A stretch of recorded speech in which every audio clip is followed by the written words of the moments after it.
Thank you, brothers and sisters, for your comments this past week.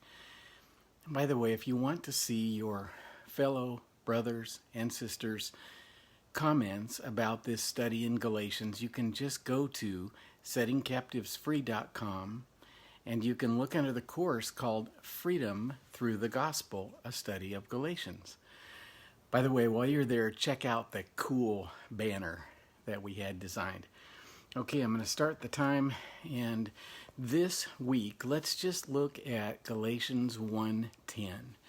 Here Paul says, "Am I now trying to win the approval of human beings or of God?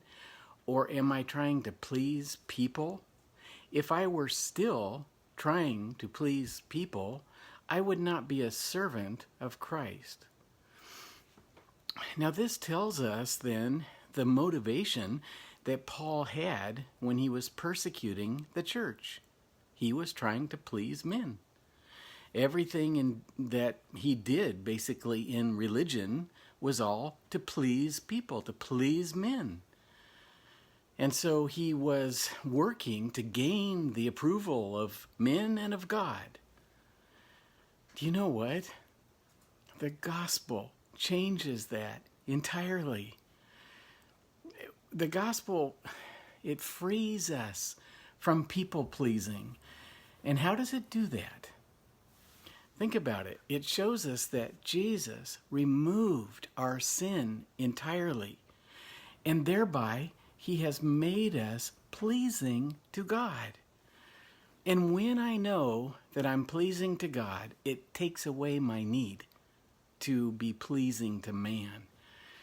When I know I'm accepted by God, it removes my striving to be accepted by man.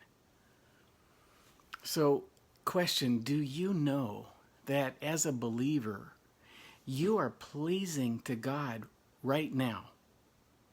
Now, you might be stumbling your way through life. You might be continuing to fall short, as we all do. But God sees you through Jesus.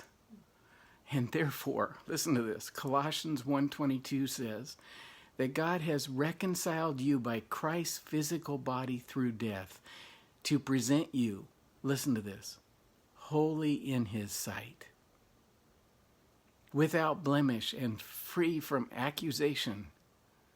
Do you know that? Do you know that you are pleasing in his sight? Because of Christ's physical body through death? Do you know that you are free from accusation, that you have no blemishes in God's eyes? If you continue in your faith, established and firm, and don't move from the hope held out in the gospel. So look at the cross.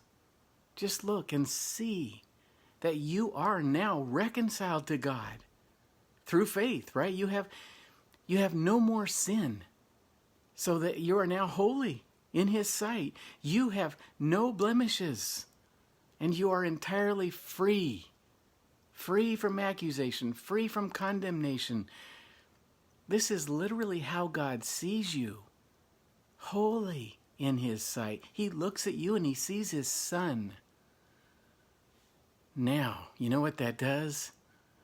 When you know that you are fully accepted, that you're reconciled, when you know that you are pleasing to him, what does it do? Well, people can look down on you all they want, and it doesn't affect your day. The gospel rescues you from people pleasing. At the same time, it enables you to be people loving. You know why? You see them as Jesus sees them. He loved them to death and back. And you can do the same now. Even when they're angry with you, even when they look down on you, even when you don't please them. Imagine for a minute a disfigured young lady who, when she goes out in public, she's ridiculed and scoffed at by mean people. She's always trying to cover up her disfigurement until one day she meets a young man, and he's absolutely smitten with her. He sees her heart He listens to her, he gets to know her, and he tells her that she's the most beautiful woman that he's ever met. And she feels pretty. And when she goes out and people mock her and they make fun of her, she remembers how that young man is smitten with her, and she lets their comments roll off her back. She's found acceptance. She knows she's beautiful to him. Friend, you are beautiful to him.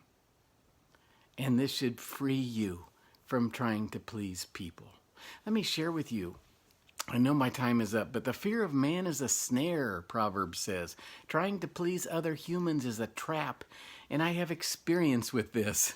I made a ministry, Setting Captives Free 1.0, to try and find validation from other people. I was a man pleaser. But only until God showed me that Jesus died to rescue me, that I was fully pleasing in his sight. And now we just want to give the gospel to as many people as we can. How about you? Here's the question for this week. What has been your experience with people pleasing? And do you see how embracing the gospel of Jesus Christ frees you from that? I look forward to hearing from you.